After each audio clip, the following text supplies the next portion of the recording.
और वहाँ पे मेरे सारे रिश्तेदार आए हुए थे, सब लोग थे, मैं वहीं पे थी और एकदम से मेरे पास कॉल आता है कि मेरे भाई का है कि तेरी शादी वाली वीडियो अपलोड कर दी। तो उनके भैया के रूम में ले गए, उन्होंने धक्का दिया और ऐसे बेड पे पटका और वो बेड का सीधा कोना मेरे पेट पे लगा और मेरे को प्रॉब्लम है थोड़ी सी, तो मेरे को चक्कर आ गए और धक्का दिया कि अरे चल निकल यहाँ से। यार वीडियो नहीं बनी उसकी तो तुम्हें जो चांटे बरसाएगा, जो गाली बरसाएगा वो तुम भी नहीं सोच सकते। पर आज तक उनके मम्मी पापा किसी ने भी कॉल नहीं की, हमें किसी ने भी कॉल नहीं की, तो मैं कैसे प्रैंक ना बोलूँ इस शादी को। तुम इस घर की बहू नहीं हो, तुम शादीशुदा नहीं हो, ये कहा जाए और मान सम्मान ना किया जाए, एक नॉर्मल इंसान की तरह करा जाए। जब उस घर में पता है कि तुम शादीशुदा हो, तुम्हारी वाइफ है, तो उस मान सम्मान एक वाइफ की तरह करना चाहिए, एक बहू की तरह करना चाहिए। पर मुझे कहा गया कि तुम्हें यहाँ छुपाना है। उस टाइम मेरे को सोचो क्या बीती होगी मेरे ऊपर, मैं कितना हर्ट हुई होंगी। हेलो दोस्तों, जय माता दी। आज फिर मैं रितिका को आप सबके सामने लाई हूँ और आप बार बार मेरे को मैसेज कर रहे थे रितिका को लाओ लाओ लाओ और सारा सच सामने लाओ। तो आज फिर मैं सारा सच सामने लेके आई हूँ, जो छुपा हुआ है उसको निकालना है। रितिका, स्वागत है आपका हमारे पॉडकास्ट में। बहुत सारे लोगों ने मुझे मैसेज किया कि आपको ने पॉडकास्ट में वो सवाल नहीं पूछे जो ज़रूरी थे। तो कभी कभी मेंटली सिचुएशन को ध्यान में रख कर भी हमें वो सवाल पूछने होते हैं, तो अपने फ़ायदे के लिए मैं किसी का नुकसान नहीं कर सकती। आज मैं आप सबके ही सवाल पूछने वाली हूँ जो आप सब चाहते हैं। तो रितिका, सबसे बड़ा सवाल ये था कि शादी को प्रैंक क्यों बोला गया? दीदी, शादी को प्रैंक इसलिए बोला गया क्योंकि जब मैं शादी करके गई थी घर, तो एक बहू का अरमान ये होता है कि जब वो पहली बार अपने ससुराल जाती है तो उसका मान सम्मान एक बहू की तरह होगा। अब आप एक बात बताओ, जब किसी बहू से जब वो पहली बार ससुराल जाती है, तो सोचो क्या बीती होगी मेरे ऊपर, मैं कितना हर्ट हुई होंगी। तुम इस टाइम मेरे को सोचो क्या बीती होगी मेरे ऊपर, मैं कितना हर्ट हुई होंगी। ये कहा जाए और मान सम्मान ना किया जाए, एक नॉर्मल इंसान की तरह करा जाए। जब उस घर में पता है कि तुम शादीशुदा हो, तुम्हारी वाइफ है, तो उस मान सम्मान एक वाइफ की तरह करना चाहिए, एक बहू की तरह करना चाहिए। पर मुझे कहा गया कि तुम्हें यहाँ छुपाना है। उस टाइम मेरे को सोचो क्या बीती होगी मेरे ऊपर, मैं कितना हर्ट हुई होंगी कि मेरे को ऐसे बोला गया कि तुम्हें हर चीज़ छुपानी है। क्योंकि तुम परिवार को छोड़कर भी गई। और मैं घर बार छोड़कर आई थी, मम्मी पापा के अगेंस्ट गई थी, थाने में खड़े होकर मैंने उनको इग्नोर किया एक लड़के के चक्कर में, सुभाष के चक्कर में मैंने मम्मी को अपना रोता हुआ छोड़ के बेहोश छोड़कर आई थी। तो सोचो मेरे पर क्या बीती होगी कि पहले दिन घर में जाते ये बोल दिया कि तुम्हें ये बात छुपानी है। क्या रीज़न था रितिका जो उन्होंने आपको शादी छुपाने के लिए? रीज़न ये था, अगर वो मेरे को अगर घर में बता देते, अगर पूरे गांव में पता चल जाता कि शादीशुदा है, मैं उनके घर की बहू हूँ, तो उनकी बहन की शादी टूट जाती। और उस घर में, चलो गांव में ना पता चलता, घर में तो पता था, कम से कम मेरा मान सम्मान बहू की तरह होना चाहिए था। जब उनकी मम्मी को पता था, पापा को पता था, सबको पता था उनके घर में, तो एक बहू की तरह ट्रीट करना चाहिए था। हर जितने भी रीति रिवाज करने चाहिए थे। कि मेरे को कह दिया कि ये लड़की है, बस वीडियो बनाती है, काम से आई है, इसलिए शादी में बुलाया गया है। मेरा मान सम्मान एक सामाजिक तौर पे नहीं किया गया। सुभाष और मेरा तो ये प्लान था कि हम एकदम समाज, जब घर वालों को मना के सामाजिक तौर से शादी करेंगे, धूमधाम से शादी करेंगे। सुभाष ने घर वालों को मनाया, ना किसी को मनाया, और थोड़ी सी लड़ाई पे उसने वीडियो अपलोड कर दी, हर चीज़ बर्बाद कर दी मेरी। ना फिर उसके बाद भी वीडियो अपलोड करने के बाद भी कुछ नहीं छोड़ी। और अगर उसे शादी की बात बतानी थी तो वो अपने घर पर जब था तभी बता देता, तभी घर वालों को मना लेता। पर उसने ऐसा नहीं किया। उसने, जब मैं अपने घर गई, जब उसे पता लगा अकेली पड़ चुकी है, अब कुछ नहीं कर पाएगी, तो उसने वीडियो डाल दी।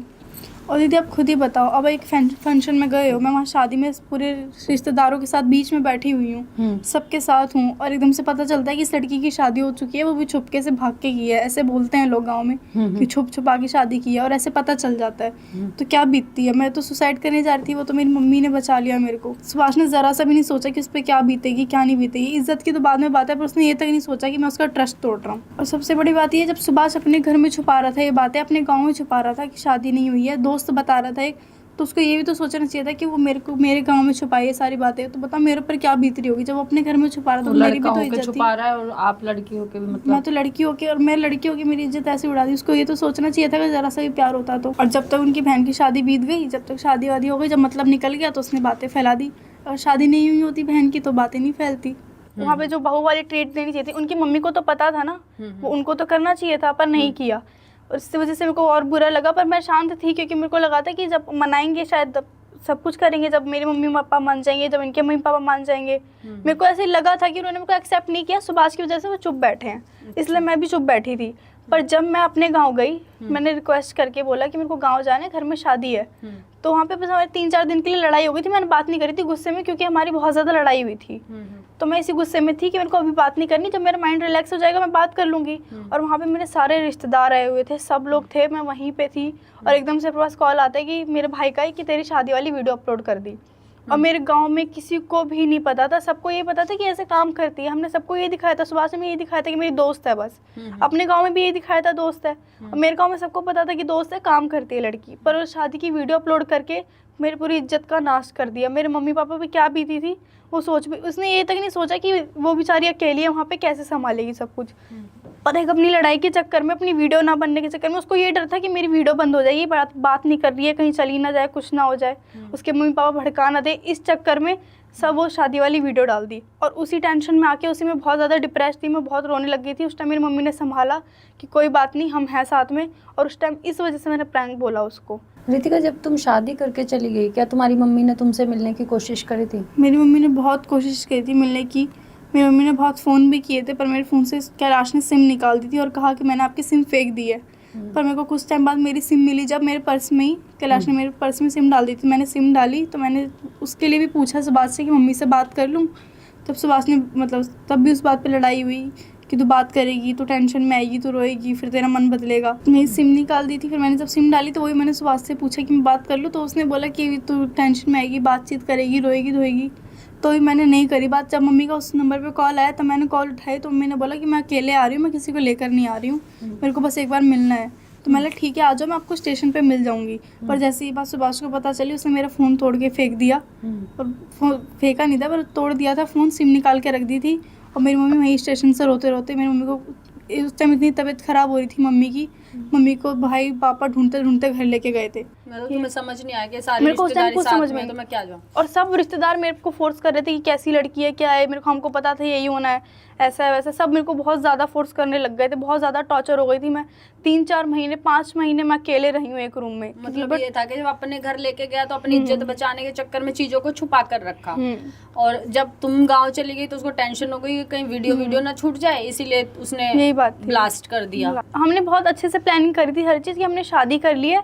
अब जब तक मम्मी पापा नहीं मानेंगे, मतलब मना लेंगे, मेरे तो था कि मैं मना लूंगी, क्योंकि मम्मी पापा को पता था अब इसके साथ है, मैं हर चीज़ कर रही हूँ, हर चीज़ मान रही हूँ, तो मम्मी पापा को पता ही होगा कि इसके साथ ही करेगी। और मुझे था कि मना लूंगी, मैंने मना भी लिया था। जब ये वीडियोस डालती तो मैंने मना लिया था कि मम्मी करनी है, तो मम्मी को था कि हाँ उसके घर वाले आके बात करेंगे तो हम मान जाएंगे, बात तो करें एक बार। पर आज तक उनके मम्मी पापा किसी ने भी कॉल नहीं की हमें, किसी ने भी कॉल नहीं की। तो मैं कैसे प्रैंक ना बोलूँ इस शादी को। तो सुभाष तो जैसे कहता है कि मैं कॉल कर रहा हूँ, तब जैसे हमारी बात तो क्लियर है, हमें पता है क्या है, पर मम्मी पापा को, उसके मम्मी पापा को मेरे मम्मी पापा से बात तो करनी चाहिए। मेरी मम्मी कैसे भेज देती? ये बात सच है। 4 साल के रिलेशन था, फैमिली रिलेशन था, वो कर सकती थी बात। पर आज तक ये बात सच है कि सुभाष के पेरेंट्स ने कभी बात ही नहीं करी। रितिका के जाने के बाद भी आज तक ये नहीं बोला कि बहन जी हमारा अपना परिवार है, हम मिलकर बैठकर बात कर लेते, तो उन्होंने किसी ने भी आज तक बात नहीं करी।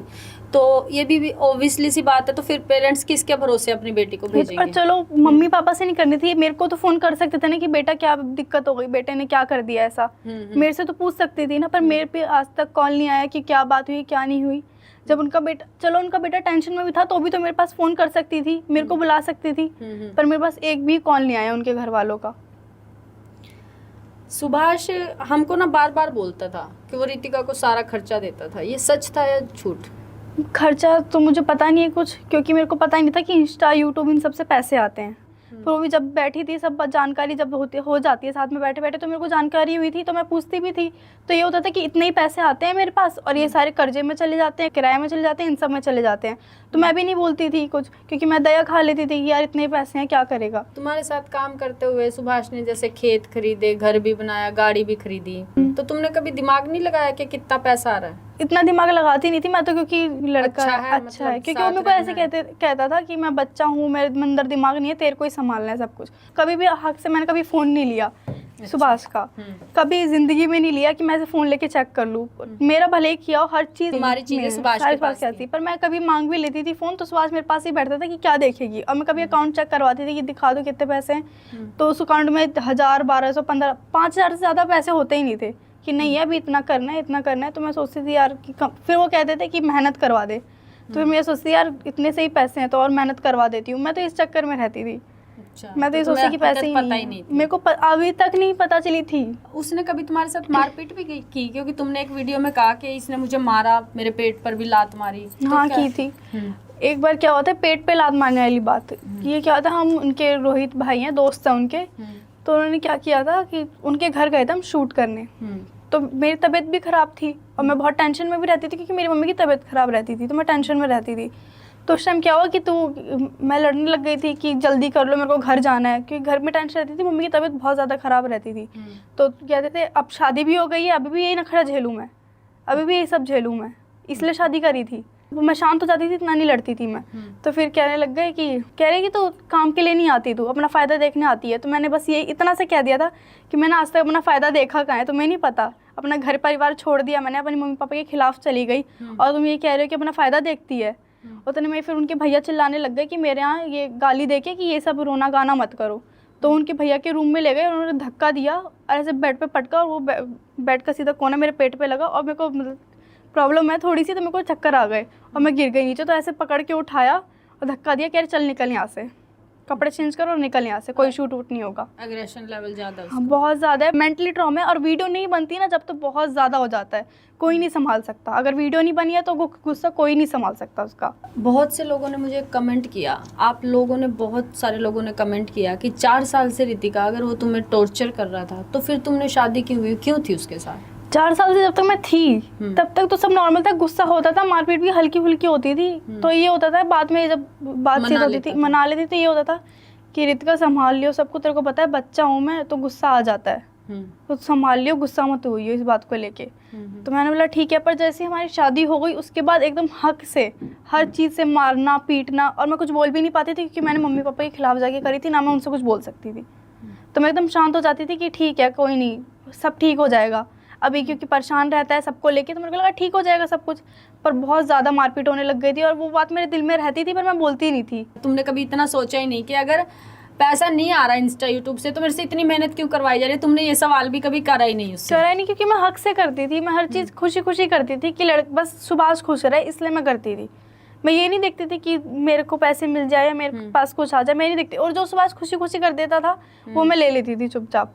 और मैं मना भी करती थी कि इतना खर्चा मेरे ऊपर मत करो, मैं तो मम्मी से करवा लूँगी, जबकि मेरी मम्मी बस 10,000 कमाती है फैक्ट्री में काम करके। तो रितिका, उसके माँ बाप ने जैसे आज तक कॉल नहीं किया, क्या तुम्हें लगता है वो अब जीवन में कभी तुम्हें कॉल करेंगे? क्या करेंगे कॉल, जब अब नहीं किया, जब दूसरी लड़की आ गई, दूसरी लड़की के साथ काम कर रहा तब भी मेरे पास कॉल नहीं आया, तो अब क्या कॉल आएगा? वो सब कुछ देख रहे हैं, ऐसा तो नहीं है कुछ नहीं पता होगा। जब मेरे को सुभाष ने ये बोला कि मेरी मम्मी को एक एक चीज़ पता होती है, तो ये भी पता होगा। तो मेरे पास तो अगर मेरे को अपनी बेटी मानते तो बहू भी मानते तो कॉल तो करते ना, या मेरी मम्मी पापा के पास ही कर लेते कि क्या करना है। क्योंकि फैमिली रिलेशन था तो उनका ऑब्वियसली सी बात है, उनका कॉल करना बनता था। बट आज तक सुभाष के पेरेंट्स ने कभी भी रितिका की फैमिली को कॉल ही नहीं किया, पूछा ही नहीं कि बच्चों ने ऐसा कर लिया है, हम क्या करें, कैसे हमें इस चीज़ों को हैंडल करना है। उन्होंने कभी आज तक कॉल नहीं किया है। एक ना सुभाष बार बार वीडियो बनाता है, वो बोल, और सबको पर्सनली मैसेज भी कर देता है, मेरे सामने बहुत लोगों को करे, तो वो बोलता है कि ये सब कुछ ना हमको अलग करने में रितिका की मम्मी का हाथ है, बाकी हमारा तो, रितिका तो अच्छी है, सब कुछ ठीक चल रहा था। ऐसा क्यों? रितिका तो अच्छी थी और मेरी मम्मी का क्या हाथ होगा इसमें, जब मेरी मम्मी को कुछ पता ही नहीं था। और मेरी मम्मी को जब पता भी चला तो मेरी मम्मी ने बस ये बोला कि जो तू चाहेगी वही होगा, क्योंकि तूने अपनी मर्ज़ी से शादी करी थी, तेरी मर्ज़ी से होगा भी। ये सब मैंने अपनी मर्ज़ी से किया था, क्योंकि मेरे दिल में हर चीज़ बात थी कि मेरे साथ मेरा, क्योंकि विश्वास तोड़ा, सबसे बड़ी बात कि मेरा ट्रस्ट तोड़ दिया। जो मेरे को था कि जो भी मैंने पर्सनल वीडियोज़, पर्सनल शादी की जो भी थी, मेरे को था कि सुभाष कभी कर ही नहीं सकता ऐसा। मेरे को आँख बंद करके ट्रस्ट था कि कुछ भी नहीं कर सकता था, पर उसने ट्रस्ट तोड़ा मेरा। तो इसी वजह से मैंने खुद ये डिसीजन लिया था। मैंने ना मेरी मम्मी का कुछ था, मेरी मम्मी ने बस ये बोला, मेरे घर वालों ने ये बोला, भाई पापा सबने, कि जो तू चाहेगी वही होगा, क्योंकि तूने अपनी मर्ज़ी से शादी भी की थी और तेरे को जो करना होगा तेरा होगा, हम कुछ नहीं बोलेंगे। अब वो सपना के साथ वीडियो बनाता है, कैसा लगता है आपको? एक दिन आपने रोने वाली वीडियो भी डाली थी रात में 1-2 बजे, तो लोगों ने काफी मैसेजेस करे। वो तो ये हो जाता है कि जैसे इतने साल से रिलेशन में थे, मैं तो अटैच थी, अब उसका नहीं पता मुझे, मैं तो अभी तक वेट कर ही रही थी। पर मेरे को क्या पता था इतना सब कुछ हो जाएगा। पर पहले फ़र्क पड़ता था, पर अब तो पता चल चुका है कि आदत है ये लड़कियां बदलने की, तो अब मेरे को फ़र्क नहीं पड़ता। फेक आईडी जो कमेंट आते हैं आपको, उनको क्या कहना चाहोगे? फेक आईडी मुझे पता भी है कि सुभाष कैलाश ये सब आईडी बनाते हैं, क्योंकि मेरे सामने भी कई बार किया है। तो इसलिए मेरे को पहले फ़र्क पड़ता था कि बुरा बोल रहे हैं भला बोल रहे हैं, पर अब पता चल रहा है कि गलत बोलते हैं वही बोल रहे हैं, क्योंकि जो जो बातें पता किसी को नहीं है वो बातें सब कैलाश और सुभाष को पता है, उनके घर वालों को पता है, वो बातें कमेंट्स में आ रही है फेक आईडी से। तो मैं समझ जाती हुई है, तो पर मैं कुछ बोलती नहीं हूँ। रितिका, एक सबसे बड़ा सवाल जो कमेंट्स में भी आता है और जो पर्सनली सबको बोला गया है कि मैं तो लॉयल था, मैंने तो शादी कर ली, मैं तो अपना रहा हूँ, तो इस पर तुम क्या कहोगे? तो अपनाते तुम्हारे अपनाने से कुछ नहीं होता ना। जब मेरे घर वाले अपना रहे और तुम्हारे घर वाले अपनाए तब मैं आऊँ भी। जब मेरे को किसी का कॉल नहीं आ रहा और फिर मैं अपने आंखों से देख रही हूँ कि सब कुछ तो तुम कर ही रहे हो, अपनी वीडियोस बना रहे हो, दूसरी लड़की आ रही है, 3-4 लड़कियां आ रही है और मेरे को कॉल भी नहीं आ रहा कि क्या करना है क्या नहीं करना है, तो मैं कैसे चली जाऊँ? घर वालों से बात करो ना। जब तुम्हें पता है इतना सब कुछ हो गया है तो तुम्हें घर वालों से बात करनी चाहिए ना। जब तुम घर वालों से बात नहीं कर रहे तो मैं उठ के जा भी नहीं सकती ऐसे। तुम्हें लगता है ये प्यार था? मुझे तो नहीं लगता प्यार था। अगर प्यार होता तो इंतज़ार होता। सही कहा, जब प्यार होता है ना तो इंतज़ार होता है। इंसान जिससे प्यार करता है ना उसका सालों साल इंतज़ार करता है। उसकी झलक दिख जाए तो करार आ जाता है। ये मतलब एक फैक्ट है हमारे जेंजीज में कि झलक दिख जाए तो करार आ जाता है। पर तुम्हारा तो इंतज़ार ही नहीं किया गया और मैं तो इंतज़ार कर रही थी। मेरे को यही लगा था कि आज भी तुम कंफर्ट नहीं हो किसी के साथ वीडियो बनाने? मैं कभी कंफर्ट नहीं होती वीडियो बनाने में, मैं सीधा मना कर देती हूँ। मेरे से नहीं होता ये सब, पर मेरे को नहीं पता कि सुभाष कैसे कर लेता है ये सब, क्योंकि ये आदत है। एक सबसे बड़ा सवाल ये है, शुरू में जब आप गांव गए तो गांव में ना आपने एक लड़के के साथ फोटो डाली जिसमें ये बोला गया कि इसने तो नया बॉयफ्रेंड बना लिया, तो ऐसी बातें क्यों बोली गई? किसी को कुछ पता ही नहीं, वो मेरे मामा का लड़का है और हम रेस्टोरेंट में गए थे, मामा के साथ ही गई थी मैं खाने, मामा के साथ ही गई थी और मैंने फ़ोटो क्लिक करवा के, क्योंकि मैं उस टाइम थोड़ी सी सैड भी रहती थी, बहुत अपसेट रहती थी, तो मामा मुझे घुमाने लगे थे, तो मैंने उनके बेटे के साथ ही फ़ोटो अपलोड कर दी। तो मेरे को नहीं पता था कि इतना बवाल हो जाएगा। क्यों हुआ बवाल? आपको पता है जब कोई प्यार करता है ना वो छुपा लेता है बातें, वो इज्जत करता है उसकी, ठीक है। और आपकी जो चीज़ें आपने करी, मान लो नॉर्मल भाई के साथ वीडियो डाली, कुछ भी करा, तो आप पर एलिगेशन लगे, उसका रीज़न एक था क्योंकि वो सामने वाला आपके रिलेशन से बाहर निकलना चाहता था और वो दूसरों का सहारा लेके ये सोच रहा था कि मैं बाहर निकल जाऊं और मैं बुरा भी ना बनूं कहीं। और वो बुरा बना भी नहीं, बुरी मैं बनी हुई हूँ। हाँ, बुरी तुम बनी हुई, क्योंकि मैं प्यार के चक्कर में सब कुछ छुपा के बैठी हूँ। तुमने सब कुछ छुपाया। इतनी ट्रोलिंग के बाद लोग सुसाइड कर लेते हैं रितिका, तो तुमने इतनी ट्रोलिंग कैसे सही? मैंने तो कोशिश भी की थी बहुत, पर मेरी मम्मी आपको बताया था बहुत अच्छी है, भाई मम्मी सब अच्छे हैं, तो उन्होंने ऐसे मेरे को समझाया। मैं कोशिश करी थी मैंने बहुत बार, जब वो मैंने शादी वाली वीडियोस देखी उसी टाइम में सुसाइड करने जा रही थी, पर मम्मी ने समझाया कि कोई नहीं, हम सब ठीक कर लेंगे, बस तू साथ रह। एक माँ ही समझ सकती है बेटी का दर्द, जब बेटी दूर होती है तो वही समझ सकती है क्या होता है। जैसे लोग कहते हैं कि अगर सुभाष मतलबी होता तो वो तुमसे शादी क्यों करता? मतलब के लिए ही शादी की ना, मतलब के लिए ही शादी की, क्योंकि वीडियोस बनवानी थी, और जब वीडियोस नहीं बनी तो शादी की वीडियो अपलोड कर दी कि मेरे पास वापस आ जाएगी, और जब वापस आने के लिए कॉल भी करना होता है, वो भी नहीं आया और कुछ नहीं आया, और जब मैं वेट करती रह गई कि मेरे पास कॉल आएगा और वहाँ देख रही हूँ मैं दूसरी लड़की आ चुकी है। अब सबसे बड़ी ट्रोलिंग ना होती है सोनी दुबे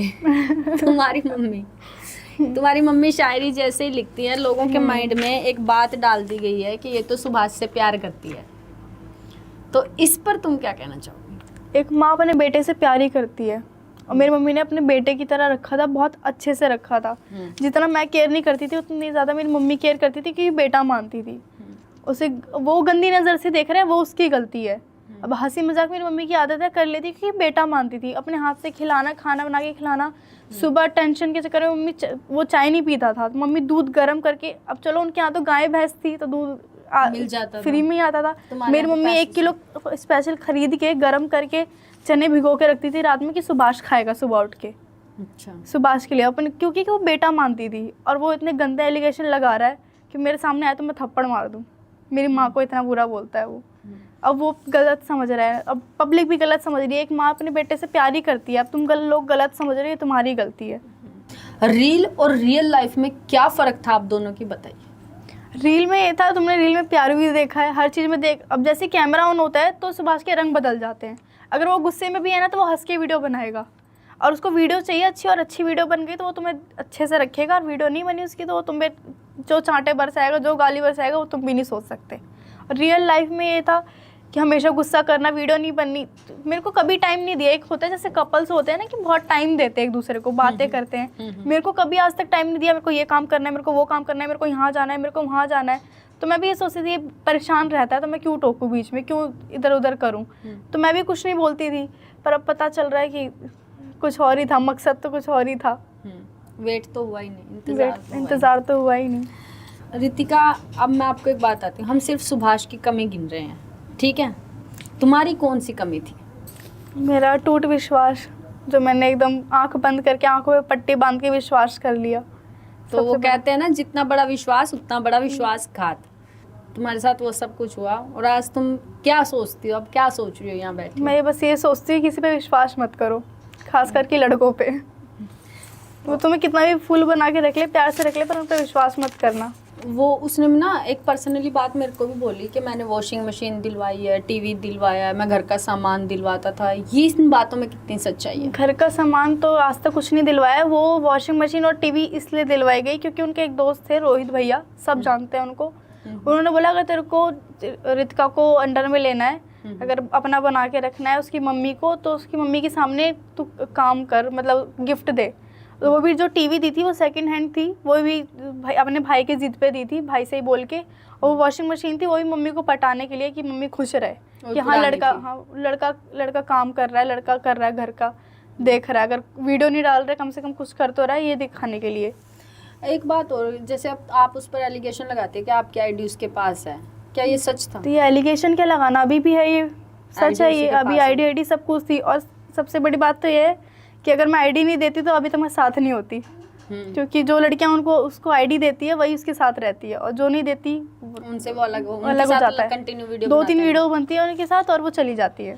ये बात सच है। सुभाष सबकी आईडी रखता है जिसके साथ वीडियो बनाता है, और जो लड़कियां आईडी नहीं देती वो उनसे अलग हो जाता है, ज़्यादा वीडियो नहीं बनाता। रितिका की आईडी के लिए मैं पहले श्योर नहीं थी। बहुत सारे लोग मुझे ट्रोल करते हैं कि अब आपको क्या हो गया। हाँ, मैं श्योर नहीं थी क्योंकि मैं सुभाष को जानती नहीं थी, पर जब वो मेरे साथ रहा और सपना के साथ रील बनाने लगा, भले ही वो आपको एक रील में दिखा दे कि आईडी सपना के पास है, पर मैंने खुद देखा कि सपना की आईडी, सपना का सारा एक्सेस, मेल आईडी से लेकर हर चीज़ का एक्सेस उसके ही पास है।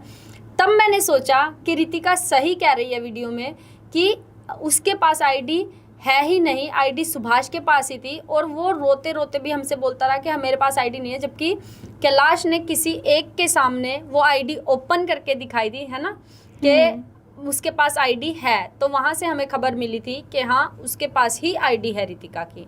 तो ये सबसे बड़ा खुलासा मैं आप सबके सामने कर चुकी हूँ। तो रितिका, तुम्हारी पर्सनल चैट हुई, आज वो ये कहता है कि अगर वो ज़्यादा बोलेगी तो मैं वो अपलोड कर दूंगा। अब इतना बुरा क्या ही हो सकता है मेरे लिए, क्योंकि अब जैसे कपल्स होते हैं, अब साथ में चैट और वीडियोस तो होती ही हैं। अब मैंने तो विश्वास किया ना कि वो कुछ नहीं कर सकता। अब इससे बड़ा विश्वासघात क्या ही होगा जब शादी वाली वीडियोस अपलोड कर दी। अब कुछ भी करे, पर ट्रस्ट तो तोड़ दिया ना, मुझे फ़र्क नहीं पड़ेगा वो कुछ भी कर दे। पर सबसे बड़ी अगर मैं खेलती अगर मुझे प्यार नहीं होता उससे, तो मैं भी प्रूफ रखती हर चीज़ के। पर मुझे ये नहीं पता कि प्रूफ क्यों रखे। मुझे तो बस ऐसे ही लगा था कि होती है लड़कों के अंदर की मेमोरीज। मेरे को ये लगा था कि ये आदत है, मेरे को लगा ये आदत है। पर फिर मेरे को ये नहीं पता था कि ये इतना बड़ा खेल हो जाएगा, विश्वासघात हो जाएगा मेरे साथ। ये उसकी आदत नहीं है, वो जिसके साथ रहता है उसकी पहले ही कमियां इकट्ठी करनी शुरू कर देता है ताकि भविष्य में उसको कोई ट्रैकल ना कर सके, उसको दबा ना सके। उसका एक नियम है कि तुम खुद दबो नहीं, दबा कर रखो, ये उसका नियम है। अगर दब के नहीं रहोगे तो फिर तुम लाइफ से निकल जाओगे। तो रितिका जो लोगों की मदद की वीडियो बनाता है उसका क्या सच है? मदद का सच तो यही है कि मतलब एक तो होता है कि दिल से भी करते हैं, पर ये मैंने एक बात समझाई थी कि अगर आप मदद कर रहे हो तो वीडियोस मत बनाओ, क्योंकि ऐसे अच्छा नहीं लगता। वो बोलते हैं कि मेरे को लोग देखेंगे तो और मोटिवेट होंगे। पर मैंने ये बोला था कि अगर तुम मदद करते हो तो बड़ी चीज़ की मदद करके वीडियो डालो, ऐसी वीडियो मत डालो। पर वो फेमस होने के लिए कि मेरे को लोग देखेंगे और मैं फेमस हो जाऊँगा कि मैं मदद करता हूँ सबकी, इस चक्कर में, मतलब फेमस होने के चक्कर में वो वीडियो बना लेता है। वो फेमस होने के चक्कर में वो लड़का कुछ भी कर सकता है। रितिका, आगे सबसे बड़ा सवाल ये है कि वो तो आगे बढ़ गया, अपनी वीडियो भी बना रहा है, अच्छा फेमस भी हो गया है, फॉलोवर्स भी बढ़ गए हैं, तुम क्यों अटकी हो? तुम्हारे फॉलोवर्स क्यों नहीं बढ़ रहे? दीदी अगर मेरे को भी लालच होती पैसों की, क्या फेमस होने की, तो मैं भी ऐसे चिपक चिपक के इंटीमेट होके फ़ोटो क्लिक करवा के मैं भी आगे बढ़ सकती थी, पर मेरे अंदर हिम्मत नहीं है। जैसे वो हर चीज़ कर रहा है, चिपक चिपक के वीडियोस बनाना, हर चीज़ करना, इतनी जल्दी मूव ऑन होना, तो अभी तक मैं मूव ऑन नहीं हो पाई हूँ। तो जैसे मेरी हिम्मत नहीं है कि मैं ये सब करूँ। मैं अकेले हर चीज़ कर लूँगी, भले ही मैं फेमस ना हो, मैं अकेले कर लूँगी, पर मैं ऐसी हरकतें नहीं करूँगी। क्योंकि सच्चे प्यार का इंतज़ार किया जाता है, ये नहीं कि 2-3 महीने में ऐसे ही भूल जाए प्यार। क्योंकि मैंने तो प्यार किया था, इसलिए मैं इंतज़ार कर रही थी, पर मुझे नहीं पता था कि उसके बाद 2-3 महीने में ही भूल जाएगा। उसके विरुद्ध ना कोई इन्फ्लुएंसर बोलता नहीं है, ऐसा क्यों? अब ये मुझे नहीं पता कि वो ऐसे क्या घोल के पिलाता है, क्यों नहीं बोलता। और सबसे बड़ी बात ये है क्योंकि फॉलोअर्स ज़्यादा हैं, मिलियंस में है, तो लोग ये सोचते हैं कि अगर विरुद्ध बोलेंगे तो हमारा काम नहीं बनेगा, और उसके साथ में रहेंगे तो वो भी फॉलोअर्स गेन करवा देगा। सबसे बड़ा इसमें है जय, जानते ही हैं जय सिंह, वो इस चीज़ में बहुत लालची है कि मैं अगर खिलाफ बोल दूंगा तो मेरे फॉलोअर्स गेन नहीं होंगे, ये नहीं होगा। सुभाष मदद कर देगा, और सुभाष किसी की मदद नहीं करता। सुभाष किसी की मदद नहीं करता जब तक उसको फ़ायदा नहीं है किसी से। वो अपना, अगर उसको पता ना एक काम 10 काम इससे निकालने, तब वो उसका एक काम करता है। तो ये उसकी सबसे बड़ी खासियत है। जय ने बोला कि ऐसा तुम्हारे साथ कुछ हुआ ही नहीं, तुम्हें चाय अच्छे से लाते थे, बाहर से खाने का लाते थे, और वो कह रहा है कि मैं खुद गांव जाकर रहा हूँ। क्या भाई ऐसा तो कुछ था ही नहीं। इस बात पर आप क्या कहना चाहेंगे? इस बात में कहना चाहूँगी कि भैया मेरे साथ खुद रहते थे, हमेशा साथ में ही रहते थे हम, और खाने पीने की उनको खुद पसंद नहीं आती थी। वो मेरे को खुद मुंह बना के बोलते थे कि मेरे को पसंद नहीं आ रहा, तू खाना बनाया कर। खुद मेरे को बोलते थे, और मेरी आदत नहीं है ऐसा, मैंने मतलब ऐसा बोलना नहीं चाहिए, पर मेरे को, मैंने ऐसे खाना कभी खाया नहीं था, और मेरी आदत है चाय पीने की। तो उनकी वैसी गाय भैंस थी, दूध आता था तो मैं उसकी चाय बना के पीती थी, मैं खुद ही करती थी, हर चीज़ मैं करने नहीं देती थी। और वैसे भी मैं कभी कभी बाहर से मंगवा लेती थी, और उनके पापा जो थे वो मेरे को ला के दे देते थे कि रितिका खा ले, क्योंकि रितिका कुछ नहीं खाती थी, मैं उनके घर का खाना नहीं खा पाती थी। तो इसी वजह से मेरे को ला के देते थे। और जय की भैया की तो बात ही क्या कहूँ मैं, कि वो बहुत झूठ बोलते हैं, क्योंकि उनके सामने हमारी लड़ाई वड़ाई सब हर चीज़ होती थी, उनको हर चीज़ पता थी, बस वो व्यू के चक्कर में झूठ बोल रहे हैं। पर उसने तो पर्सनली भी मुझसे बोला जय ने ऐसा कुछ नहीं हुआ था, मतलब वो अब मुझे नहीं पता वो ऐसा क्यों बोल रहे हैं। अब ये तो है कि आप दोनों अब अलग हो गए, तो इसकी सबसे बड़ी वजह क्या रही? सबसे बड़ी वजह यही थी, विश्वासघात करना, ट्रस्ट तोड़ना। क्योंकि मुझे बहुत ज़्यादा आंख बंद करके ट्रस्ट था, घर वालों से भी ज़्यादा ट्रस्ट था। मैंने इतना ज़्यादा ट्रस्ट किसी पे भी नहीं किया था। अपनी घर की एक एक चीज़ बताना, हर चीज़ एक से एक चीज़ बताती थी मैं, क्या हो रहा है क्या नहीं हो रहा है। 24 घंटे तो मैं ऑब्जर्वेशन में रखता हूँ। हर चीज़ कॉल करना, हर 10-10 मिनट पे 5 मिनट पे कॉल करना। मैं तो यही सोचती थी कि केयर है ये, पर मुझे ये नहीं पता था कि ये दबाव है। ये केयर नहीं होता, ये दबाव होता है। और उस हर चीज़ की प्रूफ रखना, मेरे को ये नहीं पता कि वो प्रूफ क्यों रखता है, किस लिए रखता है, पर हर चीज़ की प्रूफ रखना। मेरे को अगर ऐसा होता कि मैं रहना नहीं चाहती साथ में, तो मैं भी प्रूफ रखती, तो करा ही नहीं। मेरे तो दिमाग में नहीं आया ऐसा कुछ करना, पर मेरे को ट्रस्ट तोड़ा। यही सबसे बड़ी वजह थी अलग होने की, ट्रस्ट तोड़ना। तुम्हारी शादी के टूटने के पीछे कहता है कि वो कास्ट की वजह से मुझे अलग कर रहे हैं। ऐसा कुछ भी नहीं। अगर कास्ट की बात होती तो हम स्टार्टिंग से साथ में नहीं रहते। अगर मेरी मम्मी उसको हाथ से अपने खिलाती नहीं, हाथ घर में बिठा के खिलाती नहीं, अगर कास्ट की बात होती तो। हम इतने साल से साथ में थे, अगर कास्ट की बात होती तो मैं तो कब का बोल देती कि शादी मत करो, पर मैं तो बस घर वालों के खिलाफ जाके मैंने शादी करी है ना। और हमें तो कास्ट पता भी नहीं थी काफ़ी। मेरे को बाद में जब शादी नहीं हुई थी, हमारी होने वाली थी, हम बस वही कर रहे थे, बातचीत कर रहे थे, तब मुझे जाके पता चली थी। तो भी मैंने कुछ नहीं बोला, क्योंकि मैं तो प्यार करती थी। और मेरे घर वालों को भी पता थी कास्ट, पर उन्होंने कुछ नहीं बोला। उनको बस काम से था ना कि लड़की हमारे काम कर रही है। कास्ट चाहती हो अपनी आईडी वापस लेना चाहती हो? क्यों नहीं चाहूँगी अपनी आईडी वापस लेना। उसको तो अपना हक लेना ही है, अपनी आईडी लेनी है। 4 साल मेहनत करी। 4 साल मेहनत करी है। वो आईडी देख के अभी भी रो देती है मैं, क्योंकि बहुत मेहनत करी थी मैंने उस पर। रितिका, कपड़ों को लेकर सुभाष की क्या सोच थी? ये सोच थी कि उसको साड़ी बहुत पसंद है, कि लड़की ढके कपड़ों में रहे। अगर उसके साथ काम कर रही है तो सूट या तो साड़ी पहने, जीन्स टॉप पहने। उसको छोटे कपड़े नहीं पसंद, क्योंकि उसकी इज्जत पे बात आ जाती है। ऐसा उसका कहना है। कुछ भी कर रहा है तब इज्जत नहीं घट रही। सोच पे बात आ जाती है कि कैसी सोच है उसकी। तुम पढ़ाई कंटिन्यू क्यों नहीं कर पाई? क्योंकि मुझे सुभाष ने ही मना किया था कि क्या करना है करके, आगे तो मेरे साथ ही रहना है। और मेरे को पैसों के लिए भी यही बोला था यूट्यूब में, जब मेरी वीडियोस नहीं डल रही थी, तो यार क्या करना है करके, जो मैं कर रहा हूँ वो सब तेरा ही तो है, अच्छा। ये बोल के। और फिर पढ़ाई के लिए भी यही बोला कि जब मेरी 12th पास हो गई थी मैं, तो मैंने बोला कि मैं कॉलेज का एडमिशन करवाना था। कह रहे क्या करना है करके, यूट्यूब कर तो रही है और मेरे साथ ही रहना है अब तो। अब वो कह रहा था कि सब कुछ तेरा ही है, पर सब कुछ तुम्हारा था ही नहीं। कभी अगर रहा तुम्हारा ही होता नहीं। तो वो तुम्हारे साथ शेयर करता हर बात, हर तुम्हें चीज़ बताता शेयर मैं करता। इतना कमा रहा हूँ। और बतानी चाहिए था ना, हर चीज़ मेरे को चाहिए नहीं थी, पर मेरे को कम से कम बतानी तो चाहिए थी। मैं वैसे ही पैसे बहुत बचाती थी सुभाष के। सुभाष भी जानता है और सुभाष की मम्मी भी जानती है। बिहार में मेरे को कपड़े दिलाने लगे थे, वो 4000 के कपड़े हो गए थे, 3-4 सूट दिलाए थे। तो मैंने मना कर दिया कि नहीं मुझे नहीं चाहिए। और उसकी मम्मी खुश हो गई कि देख लड़की कितनी अच्छी है, पैसे बचाती है। फिर वो जो मेरे को छोटी सी दुकान पे लेके गए, 400 पैसे कहना नहीं चाहिए पर मैं बता रही हूँ अब कि 400-500 के सूट थे, वो आ गए थे 500 के अंडर में सारे। 250 के थे। तो 2 सूट ले लिए थे मैंने। तो उसकी मम्मी खुश हो गई कि लड़की बहुत अच्छी है, पैसे बचाती है मेरे बेटे के। तुम्हारे जाने के बाद ना वो बीमार होने की वीडियो बार बार डालता था, इसके पीछे का क्या राज है? ये थी पब्लिक को अपनी तरफ खींचना, क्योंकि सिर्फ- बीमार मैं भी हुई थी, मेरे घर वाले, मेरी मम्मी भी हुई थी। हमने तो वीडियोस नहीं डाली, पर वो इसलिए डाल रहा था ताकि पब्लिक पूरी उसकी तरफ इकट्ठा हो जाए, पब्लिक पूरे मेरे खिलाफ हो जाए कि लड़की की वजह से, लड़की ने धोखा दिया है, इस वजह से बीमार हुआ हूँ। और नहीं तो बीमार में कौन वीडियो बनवा पाता है? बीमार में कौन बोल पाता है कि मेरी वीडियोस बना दे? बस एक व्यू के लिए, पब्लिक अपनी तरफ करने के लिए। इस पर तो शर्म करनी चाहिए थी। रितिका, पब्लिक का मानना है कि जो तुम हो ना आज, जो तुम्हारे ये 50,000 फॉलोवर्स भी हैं, वो सब उसी की वजह से है। इसमें क्या कहोगे तुम? इसमें मैं ये कहना चाहूँगी, क्योंकि जब सुभाष मेरे को मिला था तो उसको कोई नहीं जानता था। अब मैं ये नहीं कह रही कि मेरी वजह से हुआ है वो, ना मुझे कोई जानता था, ना मेरे फॉलोवर्स थे, ना सुभाष के फॉलोवर्स थे। हम दोनों साथ में काम कर रहे थे और साथ में काम करके हमने आगे बढ़े और साथ में हमको पहचानते थे सब। सुभाष रितिका करते थे, ये नहीं कहते थे कि सुभाष। हमने साथ में काम किया था इसलिए साथ में जानते थे। बस ये था मैं काम कम करती थी इसलिए मेरे फॉलोअर्स नहीं थे। नहीं, काम तुम भी ज़्यादा करती थी। एक्चुअली रितिका के साथ प्रॉब्लम ये हुई कि रितिका ने अपनी आईडी होल्ड ऑन नहीं करी, सारी चीज़ें सीखी नहीं। और सुभाष जब भी एडिटिंग वगैरह करता था तो दरवाज़ा बंद करके करता था, सारी चीज़ें छुपाई जाती थी। अपना रहा हूँ, शादी कर ली, ये सब फेक बातें हैं। पब्लिक को गुमराह किया जा रहा है। अच्छे से जानता है सोशल मीडिया को कैसे ट्रैकल करना है, कैसे सोशल मीडिया का यूज़ करना है। एक ही फ़ोटो को नेगेटिव भी यूज़ कर सकता है और पॉजिटिव भी यूज़ कर सकता है। तो ऐसा कुछ नहीं था। सिर्फ रितिका के जो हुआ प्रॉब्लम्स, ये यही हुआ कि रितिका ने अपनी आईडी वगैरह होल्ड ऑन नहीं करी। तो मिलते हैं आप सबसे नेक्स्ट पॉडकास्ट में। जय माता दी।